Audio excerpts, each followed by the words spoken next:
بسم اللہ الرحمن الرحیم۔ السلام علیکم ناظرین، آپ دیکھ رہے ہیں عشق کے رنگ پروگرام اور میں ہوں آپ کا میزبان مرزا عمران بیگ۔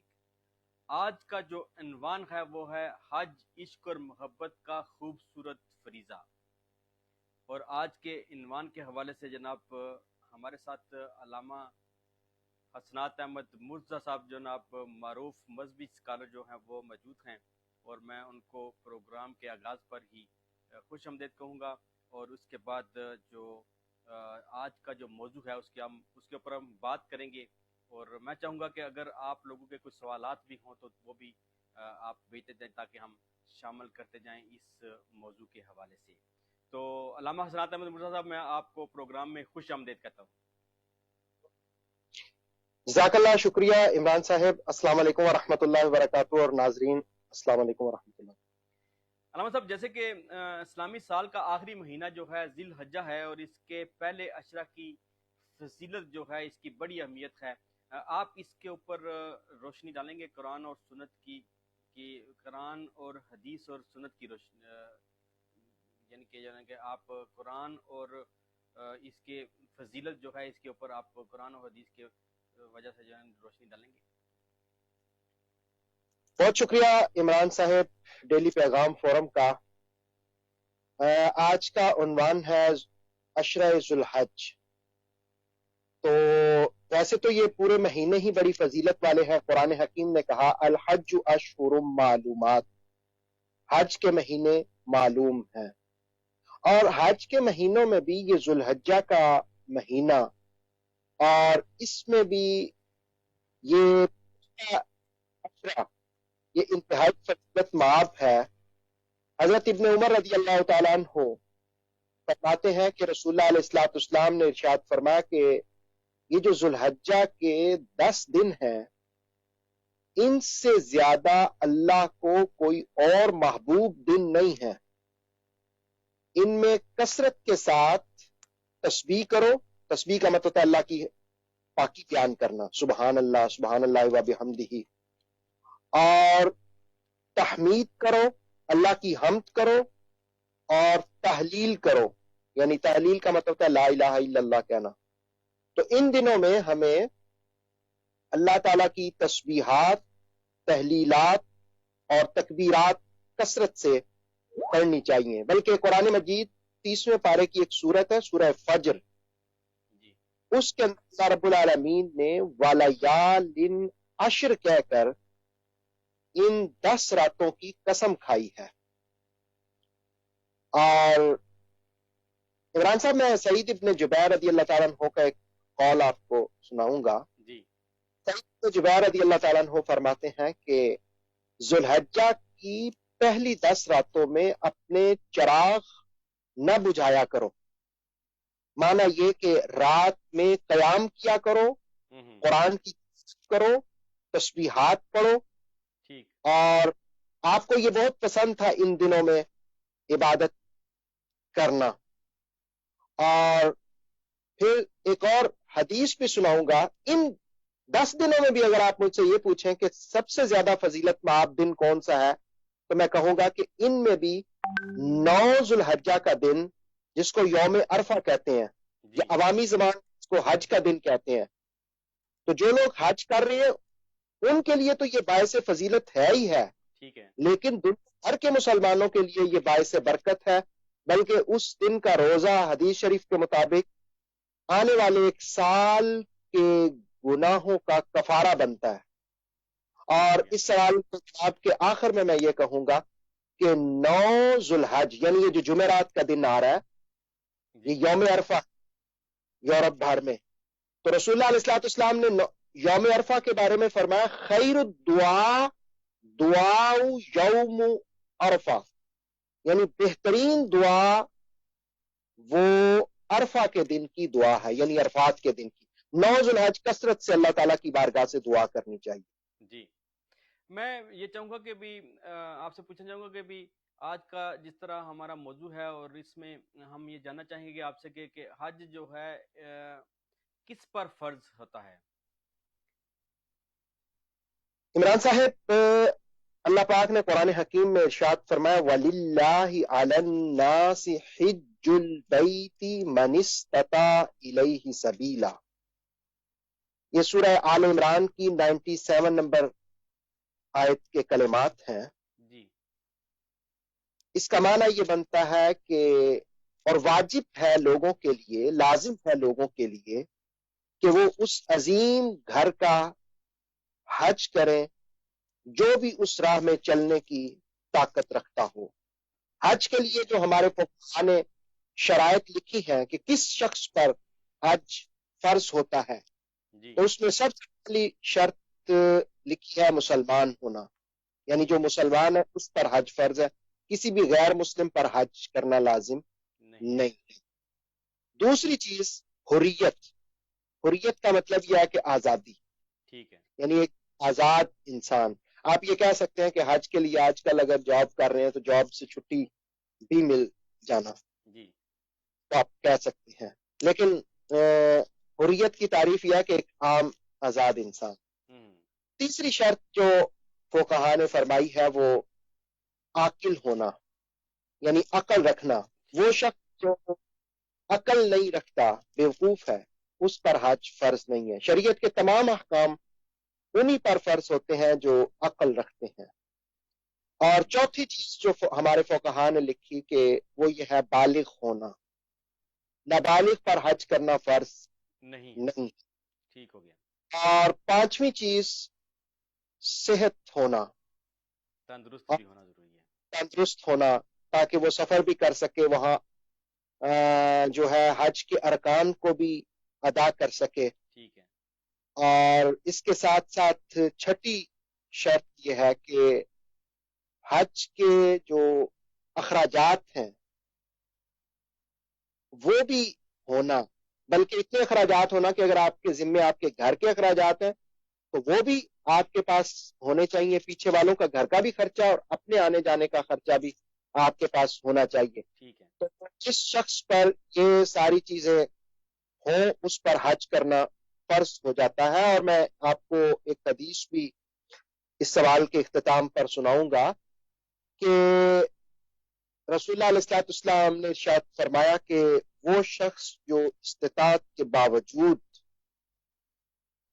حج نہیں کرتا برابر ہے کہ وہ یہودی مرے یا عیسائی مرے. ٹھیک ہو گیا. آپ خود سمجھ سکتے ہیں کہ حج کی کتنی اہمیت ہے. اور علامہ صاحب میں دیکھا ہم نے کہ بھی بہت سارے لوگ جو ہیں ہر سال جایا کرتے ہیں، اور اس بارے میں کیا حکم ہے کہ حج ایک سے زیادہ بار جو کیا جاتا ہے کیا وہ صحیح ہے؟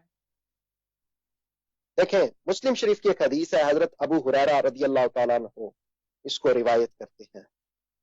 آپ فرماتے ہیں کہ خطبنا رسول اللہ صلی اللہ علیہ وسلم، نبی پاک صلی اللہ تعالی وسلم نے ہمیں خطبہ دیا، اور حضور صلی اللہ علیہ وسلم نے کہا کہ ایھا الناس، اے لوگو، قد فرض علیکم الحج فحجوا، تم پر حج فرض ہے بس حج کیا کرو. ٹھیک ہے. ایک شخص نے کہا کہ اکل عام یا رسول اللہ، رسول اللہ صلی اللہ علیہ وسلم کیا ہر سال حج فرض ہے؟ تو رسول اللہ علیہ السلام نے، حدیث کا لفظ ہے فسکتا، حضور نے خاموشی اختیار کی. اس نے پھر سوال دہرایا، رسول اللہ علیہ السلام نے خاموشی اختیار کی. یہاں ایک میں سنت طریقہ بھی آپ کو بتا دوں کہ اگر کوئی ایسا سوال جو ناپسندیدہ ہو، اچھا نہ ہو، تو اس خاموشی اختیار کرنا، اس کو نظر انداز کر دینا، نیگلیکٹ کر دینا، یہ بھی رسول اللہ علیہ السلام کی. تو یہ بڑی ایک خوبصورت سنت ہے کہ بھئی آپ جب سمجھتے ہیں، کوئی استاد سمجھتا ہے کہ یہ سوال ہی مناسب نہیں ہے تو وہ اس کو نظر انداز کر سکتا ہے. لیکن جس وقت اس نے تیسری بار بھی یہ سوال کیا، حدیث کا لفظ ہے کہ قالها ثلاثا، جب تیسری بار بھی اس نے اس سوال کا تکرار کیا تو پھر رسول اللہ علیہ السلام نے فرمایا کہ لو قلت نعم لوجبت، اگر میں یہ کہہ دیتا کہ ہر سال فرض ہے تو تم پر ہر سال حج کرنا فرض ہو جاتا. ٹھیک ہے. تو پھر رسول اللہ علیہ السلام نے فرمایا کہ تم اس کی طاقت نہ رکھتے. پھر حضور علیہ السلام نے کہا کہ جن چیزوں کو میں چھوڑ دوں نہ بیان کروں تو ان کا سوال خام خواہ سے مت کیا کرو. تم سے پہلی اس لیے ہلاک ہو گئی تھی کہ وہ کثرت سے نامناسب سوال کرتے تھے. ٹھیک ہو گیا. تو آپ کا سوال یہ ہے کہ ہر سال جو حج کرتے ہیں لوگ, دیکھیں زندگی میں ایک بار حج کرنا فرض ہے. ہاں البتہ کوئی استطاعت رکھتا ہے یا استطاعت رکھتا ہے تو وہ کر سکتا ہے, لیکن اس طرف بھی ہمیں توجہ دینی چاہیے کہ جب آپ نے فریضہ ادا کر دیا تو اپنے دائیں بائیں دیکھ لیں, کوئی غریب مسکین یتیم لوگ, ان کی کفالت کر لیں, ان کی مدد کر لیں. جی بالکل بات صحیح ہے آپ کی, ہے نا. اب ہم بات کرتے ہیں کہ حج کی فضیلت کیا ہے. حج کی فضیلت کے حوالے سے دیکھیں, اسلام کے 5 بنیادی ارکان ہیں. ٹھیک ہو گیا. رسول اللہ علیہ السلام نے اس کو حدیث میں بیان کیا, اور یہ حدیث بخاری مسلم تقریباً حدیث کی ہر کتاب میں ہے. جی ان 5 چیزوں میں جو رسول اللہ علیہ السلام نے 5ویں چیز شمار کی وہ حج کو شمار کیا, اور پھر رسول اللہ علیہ السلام نے اس کی فضیلت کو یوں بیان کیا. آپ نے فرمایا کہ من حج للہ, جو شخص اللہ کی خوشنودی کے لیے, اللہ کی خوشنودی کے لیے حج کرتا ہے, فلم یرفس ولم یفسق, اور پھر وہ فحش کلامی بھی نہ کرے.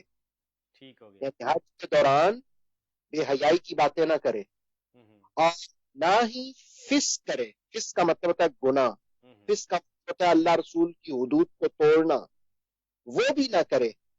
تو رسول اللہ علیہ السلام نے فرمایا رجع کا یوم ولدتہ امہ, وہ واپس اس طرح آتا ہے کہ جیسے اس کی ماں نے اسے ابھی جنا ہے, یعنی وہ ماں ہے. یعنی جس طرح بندہ ماں کے پیٹ سے آتا ہے تو وہ گناہوں سے پاک ہوتا ہے, تو حج کرنے کے لیے جاتا ہے اور فریضہ حج ادا کرتا ہے, تو حج کا فریضہ ادا کرنے کی برکت سے اللہ رب العالمین اس کی سابقہ زندگی کے گناہوں کو معاف فرما دیتا ہے. بلکہ ایک اور حدیث میں, یہ حدیث ترمذی, سنن ابن ماجہ اور نسائی میں روایت کی گئی ہے ابن مسعود رضی اللہ تعالیٰ عنہ کے حوالے سے. رسول اللہ علیہ السلام نے ارشاد فرمایا کہ حج اور عمرہ دونوں ملا کر کرو, یہ غرب اور گناہوں کو ایسے مٹا دیتے ہیں جیسے بھٹی لوہے اور سونے اور چاندی کے میل کو دور کر دیتی ہے. اسی طرح حج بھی انسان کے گناہوں کو بھی اور غربت کو بھی دور کر دیتے ہیں. اور پھر آپ کہ مقبول حج کا ثواب جنت کے سوا اور کچھ بھی نہیں ہے. یہ کتنی بڑی بات ہے عمران صاحب, کہ حضور علیہ السلام نے فرمایا کہ غربت بھی دور ہوتی ہے اور گناہ بھی معاف ہوتے ہیں. غربت بھی دور ہوتی ہے اور گناہ بھی معاف ہوتے ہیں. علامہ صاحب میں چاہوں گا کہ بھی آپ میرے ناظرین کو بتائیں کہ آج کا جو ہمارا مختصرہ سیشن ہے, اس میں یہ آخری یہ سوال یہ پوچھنا آپ سے چاہوں گا کہ بھی دوران حج احرام جو باندھا جاتا ہے اس کی حکمت عملی کیا ہے, اس کی حکمت کیا ہے؟ عمران صاحب بہت اچھا سوال آپ نے کیا. ڈیلی پیغام فورم کے ناظرین دیکھیں, دنیا کی مختلف قوموں اور مختلف ممالک میں مختلف قسم کے لباس استعمال کیے جاتے ہیں, رنگ برنگے, اور یہ دنیا بھی رنگ برنگی ہے. جی بالکل. اللہ رب العالمین کہتا ہے کہ جس وقت تم میرے گھر میں آؤ تو سارے رنگ چھوڑ کر ایک رنگ میں ڈھل جاؤ. ایک تو اس سے یکسانیت اور دوسرا مساوات کا درس ہم سیکھ سکتے ہیں, اور تیسرا چونکہ آپ کا پروگرام بھی عشق کے رنگ ہے, اور حج بھی عشق اور محبت کی ایک خوبصورت داستہ بھی ہے، ایک خوبصورت فریضہ بھی ہے. تو رسول کریم علیہ الصلوۃ والسلام کو سفید رنگ بہت پسند تھا. تو اس نسبت سے بھی کہا جاتا ہے کہ سفید چادروں میں ملبوس ہو جایا جائے. بلکہ پیغام فورم کے ناظرین، یہ عشق اور محبت کی بات چلی تو میں یہ بھی عرض کروں کہ حج کے جتنے بھی ارکان ہیں یہ عشق اور محبت ہی کی ادائیں ہیں. کیا بات ہے. میں 2-3 مثالیں اس پر دوں گا. جی ضرور. جس وقت آپ حرم میں داخل ہوتے ہیں جی اور طواف کرنے کے لیے کعبۃ اللہ کا، جی جی، تو حجر اسود کو بوسہ دیا جاتا ہے. سبحان اللہ. حضرت عمر رضی اللہ عنہ نے ایک مرتبہ کہا تھا کہ اے حجر اسود، میں تمہیں نہ چومتا اگر میرے آقا نے نہ چوما ہوتا صلی اللہ علیہ وسلم. حضور کی محبت میں جو کام حضور نے کیا حضور کے غلام بھی وہ کرتے ہیں. بلکہ حضرت عمر نے تو یہ کہا نا کہ تو کوئی فائدہ نقصان نہیں دیتا. تو پاس مولا علی تھے، انہوں نے کہا عمر بھائی یہ نفع بھی دیتا ہے نقصان بھی دیتا ہے، جو اس کو چومتا ہے قیامت والے دن یہ اس کی شفاعت بھی کرے گا. اور پھر دوسری محبت اور عشق کی بات کہ جس وقت ہم طواف کرتے ہیں تو پہلے جو 3 چکر ہیں ان میں ذرا تھوڑا سا جسم کو سینہ نکال کے چلا جاتا ہے. دراصل رسول اللہ علیہ السلام جس وقت تشریف لائے تو صحابہ کئی دنوں سے کچھ کھایا پیا نہیں تھا، کمزوری محسوس ہو رہی تھی. تو اس وقت مشرکین بھی تھے. تو حضور علیہ السلام نے کہا ذرا سینہ تان کے چلو. ویسے تو عاجزی کا حکم ہے تاکہ ان کو پتہ چلے کہ مسلمان طاقت رکھتے ہیں. اب تو وہ نہیں ہے، لیکن صحابہ کی ان یادوں کو تازہ کرنے کے لیے اب بھی احرام کے پہلے چکروں میں ذرا سینہ نکال کر کے طواف کرنا یہ سنت ہے. پھر آپ صفا کے درمیان جس وقت چلتے ہیں تو ایک نبی کی والدہ نے وہاں چکر لگائے تو ان کی یاد میں محبت کی یہ یاد بھی تازہ ہوتی ہے. آپ آب زمزم پیتے ہیں اور کہتے ہیں جی یہ شفا دیتا ہے، دعا قبول ہوتی ہے. تو دراصل یہ بھی تو محبت ہی کی ایک علامت ہے کہ ایک نبی کے قدموں سے آب زمزم جاری ہوا تھا. تو یہ حج جو ہے یہ محبت اور عشق کا ایک خوبصورت فریضہ ہے. حج کا درس یہ ہے کہ انسان صدق کے دل سے تائب ہو اور اپنی زندگی میں تبدیلی پیدا کرے. اور میں یہ بھی کہوں گا پیغام فورم کے ناظرین کو عمران صاحب آپ کے توسط سے کہ جس وقت کوئی شخص حج کا ارادہ کرے ایک تو اسے چاہیے کہ جلدی کرے. ٹھیک ہے. رسول اللہ صلی اللہ علیہ وسلم کی حدیث ہے کہ من اراد الحج حج کا ارادہ کرے اسے چاہیے کہ وہ جلدی کرے، جلدی ادائیگی کرے. اور دوسرا میں نے کئی مرتبہ وہاں پہ محسوس کیا ہے کہ لوگوں کو پتہ ہی نہیں ہوتا اب کرنا کیا ہے. ٹھیک ہو گیا. تو حج پر جانے سے پہلے حج کے تمام ارکان کو سیکھ کر جانا چاہیے. حج پر جانے سے پہلے حج کے تمام اراکین کو سیکھ کر جانا چاہیے تاکہ جو ہے نا آپ کا جو حج ہے وہ مقبول ہو سکے، قبول ہو سکے. میں یہ چاہوں گا کہ یہ جو حج سے پہلے کے ایام ہیں ان میں جو لوگ حج پر نہیں جا سکتے ان کو کس طرح کی عبادات کرنی چاہیے؟ ایک تو ان کو کثرت کے ساتھ تسبیح پڑھنی چاہیے، سبحان اللہ و بحمدہ سبحان اللہ العظیم. اور دوسرا ان کو تکبیرات پڑھنی چاہیے، اللہ اکبر لا الہ الا اللہ اللہ اکبر وللہ الحمد. بلکہ پیغام فورم کے ناظرین کو میں یہ بھی میسج دوں گا کہ 9 ذوالحج سے لے کر 13 ذوالحج کی عصر کی نماز تک ہر نماز کے بعد یہ 5 دن ایسے ہیں کہ ہر نماز کے بعد تکبیرات تشریق کہنا 1 مرتبہ کہنا واجب ہے اور 3 مرتبہ کہنا سنت ہے. تو ہر فرض نماز کے بعد آپ نے 9 ذوالحج کی فجر سے لے کر تو 13 ذوالحج کی عصر تک یہ تکبیرات تشریق پڑھنی ہے. اور تیسرا کام یہ ہے کہ ان دنوں میں اگر روزے رکھ سکیں تو روزے رکھیں، خاص طور پر یوم عرفہ کا روزہ رکھیں. اور چوتھی چیز وہ تلبی کثرت سے پڑھے. تلبی کا مطلب ہے لبیک اللہم لبیک لبیک لا شریک لک لبیک ان الحمد والنعمت لک والملک لا شریک لک. یہ تلبی کثرت سے پڑھی. تلبی کثرت سے پڑھنی چاہیے. ناظرین آپ دیکھ رہے تھے یہ آج کا پیغام فورم اور پروگرام فورم کے کا خصوصی پروگرام جو آپ دیکھ رہے تھے جس کا نام ہے جناب عشق کے رنگ. اور ہمارے آج کے مہمان خصوصی تھے جناب معروف مذہبی اسکالر علامہ حسنات احمد مرتضیٰ صاحب. امید ہے کہ آپ کو عشق کے رنگ پروگرام میں حج، عشق اور محبت کا جو خوبصورت فریضہ ہے اس کے متعلق مفید معلومات ملی ہوگی.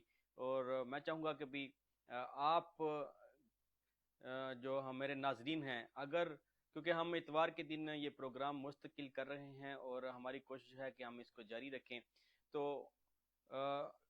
کوشش کیا کریں گے کہ ہم ایک آدھ دن پہلے جو ہے موضوع جو ہے اس کو ہم نشر کر دیا کریں آپ تک، یعنی کہ اس کی ایک چھوٹی سی ایڈ چلا دیا کریں تاکہ آپ پروگرام کے دوران جو ہیں اپنے سوالات بھیج سکیں. آپ کو علم ہو کہ آج کا جو پروگرام ہے وہ کس موضوع پر ہو رہا ہے اور اس موضوع پر آپ اپنے سوالات بھیج سکیں. تو اس طرح پروگرام میں بھی بہتری آئے گی اور آپ کو معلومات جو آپ چاہتے ہیں وہ بھی مل سکیں گی. عمران بھائی کو اب تک کے لیے اجازت دیجیے. اللہ نگہبان. علامہ صاحب میں آپ کا ایک دفعہ پھر مشکور ہوں اور میں چاہوں گا، میں معذرت چاہتا ہوں کہ میں نے پروگرام کلوز کر دیا لیکن میں آپ کا شکریہ ادا نہیں کر سکا. بہت بہت شکریہ آپ کا. ناظرین عمران بھائی کو اجازت دیجیے. اللہ نگہبان.